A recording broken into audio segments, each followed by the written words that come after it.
Las alturas del creyente.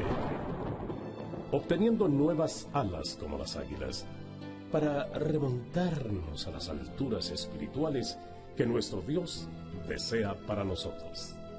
Caminando, saltando, descansando sobre cada letra, punto y coma de las Sagradas Escrituras. Aunque Jehová es Dios de montes y valles, los mejores logros del hombre en su presencia han sido obtenidos en las alturas. Un estudio profundo y claro, en un lenguaje sencillo, con el fin de alcanzar las armas espirituales para vencer en la recta final de los últimos tiempos. Queda con ustedes el hermano Malik. ¿Por qué Dios no es religión? Si un éxito ha tenido el diablo en su campaña por derrotar a Dios y ganar almas para su gloria, es el hecho de lograr que la gente asocie a Dios, a Jesús, al Espíritu Santo con la religión. Una considerable cantidad de personas no permiten que se les hable de Dios porque inmediatamente lo asocian a cualquiera de las más de 37,000 religiones existentes hoy en día. Y como lo hemos visto en otros videos, las religiones son una creación del diablo, expresamente para lograr este fin, porque la religión es el camino del hombre buscando a Dios, por lo tanto es un camino imperfecto. Pero el cristianismo es el camino de Dios buscando al hombre, por lo tanto es perfecto. Y esto lo deducimos fácilmente porque todas las religiones de una u otra manera están conectadas entre sí. Pero cuando las confrontamos con la religión que Dios considera pura y sin mácula, todas, absolutamente todas, caen por los suelos. Veamos. Santiago capítulo 1, verso 26. Por lo que dice, entendemos que todos tenemos una religión vana, porque no hay hombre o mujer sobre esta tierra capaz de refrenar su lengua. A todos, sin excepción, se nos suelta la lengua una que otra vez, condenando, vociferando, maldiciendo, condenando, chismeando, etcétera, etcétera. Por lo tanto, este verso dice que si alguien no refrena su lengua, la religión del tal es vana. Santiago capítulo 1, verso 27, nos define lo que Dios cree o acepta como una buena religión. Tal vez algunas religiones cumplan la primera parte y tengan planes con los huérfanos y las viudas, quizás les ayuden, quizás tengan alguna forma de provisión para ellas. Pero la segunda parte, guardarse sin mancha del mundo, por nuestra naturaleza caída, es imposible que de alguna forma no estemos contaminados con este mundo. Sexualmente, financieramente, delictivamente, en temas sociales, de chisme, de pleitos, de contiendas, etc. De alguna u otra forma estamos manchados por este mundo. Por tanto, estos dos versículos descalifican toda religión a los ojos de Dios. Y por consiguiente, deducimos o nos dicen que Dios no pertenece, no acepta, no aprueba, no está en ninguna religión. Veamos. Si Jesús fuera evangélico, por lo menos una vez, una sola vez en sus sermones o en sus enseñanzas, hubiera hablado en lenguas, cosa que nunca hizo. Para hacer su entrada triunfal en Jerusalén, Jesús hubiera comprado un Hummer, último modelo. No se hubiera rebajado a entrar en un burro prestado. Además, hubiera puesto un montón de lonas y anuncios, radiales y televisivos. Además, se hubiera llevado a los más afamados adoradores, entre comillas, del momento, y hubiera hecho un gran show, un gran concierto. Y de seguro que no hubiera repartido los panes y los peces, se los hubiera guardado en una cuenta bancaria y hubiera montado una campaña de pactos para que Dios Padre le diera algo a alguien, sin comprometerse él, y hubiera puesto una oficina para cobrar la semilla. Además, hubiera construido el templo más grande, más caro y más lujoso de la historia. No hubiera tenido a la gente en los montes. Por lo tanto, yo no creo que Jesús haya sido evangélico.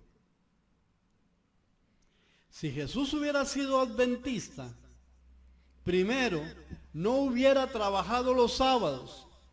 La religión adventista contemporánea dice que es válido hacer el bien los sábados, pero para Jesús eso no es correcto, porque para Jesús ese era su trabajo, a eso vino, para eso lo ungió el Espíritu Santo. Él hizo su trabajo en sábado, por lo tanto no podía ser adventista, y si lo hubiera sido, de seguro que aplaude y festeja el hecho de que Pedro llamara inmundos a los animales que Dios había creado. Lo hubiera festejado y no lo hubiera reprendido a Pedro. Hubiera resucitado un sábado, porque ese sería el día del Señor, y él no podía darse el lujo de ser adorado en domingo como sucedió. Por lo tanto, yo no creo que Jesús haya sido adventista tampoco. Si Jesús fuera mormón, no hubiera resucitado a Lázaro, lo hubiera bautizado en la tumba, estando muerto. Hubiera recogido el diezmo para que todos pudieran entrar, porque el que no paga, no entra. Jesús hubiera dado cátedra de cómo vivir, amar, cuidar y santificar a muchas esposas a la vez, y no hubiera mandado a vivir con una sola, o posiblemente hubiera cambiado la creación y hubiera dicho que se le hicieron muchas Evas a Adán, o hubiera llamado a Dios Madre para que nos instruyera en el matrimonio. Definitivamente Jesús tampoco fue mormón.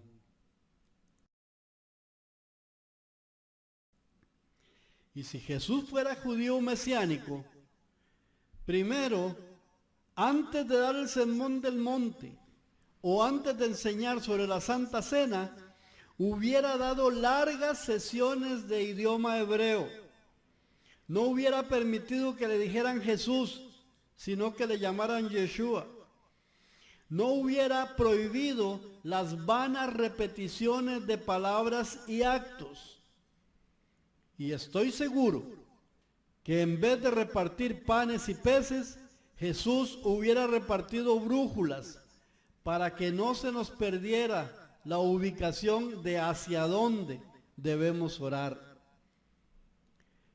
No se hubieran enojado y peleado Pablo y Pedro cuando este último judaizaba a los creyentes, porque Jesús mismo hubiera enseñado los ritos judíos y hubiera instruido en el cómo hacerlo. Por lo tanto, yo tampoco creo que Jesús haya sido judío mesiánico. Y si Jesús hubiera sido o fuera testigo de Jehová, en primer término, nadie en este mundo sería salvo, porque Jesús no hubiera dado su sangre por rescate de nosotros. Posiblemente se hubiera enojado muchísimo con solo la idea, y a todo el que se lo pidiera lo hubiera recondenado, y hubiera condenado a muerte a todos con tal de no dar su sangre. Hubiera apedreado a la mujer adúltera, la hubiera exhibido en la congregación y la hubiera expulsado hasta del pueblo, pidiendo a todos que no le hablaran y que rompieran todo vínculo con ella, aunque ese vínculo fuera familiar. Y aún muriendo en la cruz, de seguro que habría dicho: Padre, perdónalos porque no saben lo que hacen, excepto a la mujer adúltera, a esa no la perdones. Estoy seguro que antes de dar los panes y los peces, les hubiera vendido las revistas y no hubiera permitido a ninguno cenar con él, mucho menos a Judas. Y de seguro, como lo hace todo el tiempo en el salón del reino, hubiera cenado solo. Indudablemente, tampoco fue testigo de Jehová. Si Jesús hubiera sido católico, de seguro, por lo menos una vez, tan solo una vez, en todo el tiempo de su vida, hubiera rezado el rosario o el Ave María en compañía de su mamá, pero no lo hizo. Por lo menos una vez en su vida, por lo menos una vez de las que fue al templo, hubiera comulgado y se hubiera confesado. O por lo menos una vez en sus 33 años hubiera caminado de rodillas hasta donde está su mamá. Indudablemente no hubiera sido presentado en el templo a los 8 días. Se hubiera bautizado y por supuesto no hubiera cometido la blasfemia de llamar a Pedro piedra. Lo hubiera llamado Santo Padre. Además, si Jesús hubiera sido católico, hubiera puesto a todos a rezar para no morir en la cruz por ellos y para que salieran del purgatorio. Y hubiera cobrado por las indulgencias. Hubiera puesto su oficina para cobrar por las indulgencias. Por lo tanto, tampoco creo que Jesús haya sido católico. Como podemos ver, Jesús no calza en ninguna religión, además de que cada religión tiene su ser supremo, a quien adoran, a quien respetan, a quien obedecen y siguen todas sus enseñanzas. No es a Dios, no es a Dios Padre, no es a Jesucristo, no es al Espíritu Santo a quien siguen. Es a alguien que toma el lugar que le corresponde a Dios. Y son los que definen el rumbo de cada religión. Los evangélicos tienen a Martín Lutero y cada denominación evangélica tiene su apóstol. Los adventistas tienen a Elena de White, el poder y la autoridad de la mujer. Los mormones a José Smith. Los judíos mesiánicos tienen a un Jesús exclusiva y radicalmente judío, que enseña primero el hebreo y después las escrituras. Los testigos de Jehová tienen a Charles Taze Russell. Y los católicos tienen al Papa, que en esta oportunidad es Francisco. Todos estos hombres y mujeres, exceptuando al Jesús de los mesiánicos, tienen mucho en común. Su tumba está a la vista con sus restos y puede ser visitada. Todos tienen algún trasfondo masón y está representado en sus tumbas o en la arquitectura o distribución interior de sus templos. Poseen altas riquezas materiales. Sus líderes viven en abundancia escandalosa, mientras sus ovejas no. Y por sobre todo, todas estas religiones son casas divididas. Es decir, cada una de estas religiones está dividida entre sí. Y normalmente no comulgan. Y la Biblia señala que ninguna casa dividida prevalece. Si el Padre es eterno, si el Hijo es eterno y si el Espíritu Santo es eterno, definitivamente no caben en ninguna de estas casas divididas que no prevalecerán. Por supuesto que dejo fuera más de 30,000 religiones más, pero es por obvias razones. La primera es porque no las conozco internamente. He hablado de las que conozco desde dentro. Luego, porque algunas a simple vista puedes percibir su error y los frutos que dan son fácilmente detectables como error o condenación inmediata, según las normas y reglas establecidas por la Biblia y la sociedad desde tiempos inmemoriales. El cristianismo como tal es una forma de vida íntima y secreta con el Padre, el Hijo y el Espíritu Santo. El templo donde se lleva a cabo es nuestro corazón y sus frutos son nuestras acciones que pueden ser juzgadas no por los ritos y reglas que llevo a cabo o cumplo, sino por el beneficio aportado a los demás. Eso convierte al cristianismo puro, sin apellido, en la señal de Dios. Y digo sin apellido porque no se puede ser cristiano católico, no se puede ser cristiano evangélico, no se puede ser testigo de Jehová cristiano, no se puede ser mormón cristiano, porque no calza, no son compatibles. El satanismo como tal también es una forma de vida, solo que pública y desvergonzada, con Satanás. Su templo es el mundo y la mente humana. Su fruto son las acciones, que pueden ser juzgadas y medidas por la destrucción moral y espiritual que sean capaces de lograr. Eso convierte al satanismo en la marca de la bestia. Si te ha gustado el video, por favor, suscríbete, regálanos un me gusta, compártenos y déjanos tu comentario, lo agradeceremos mucho.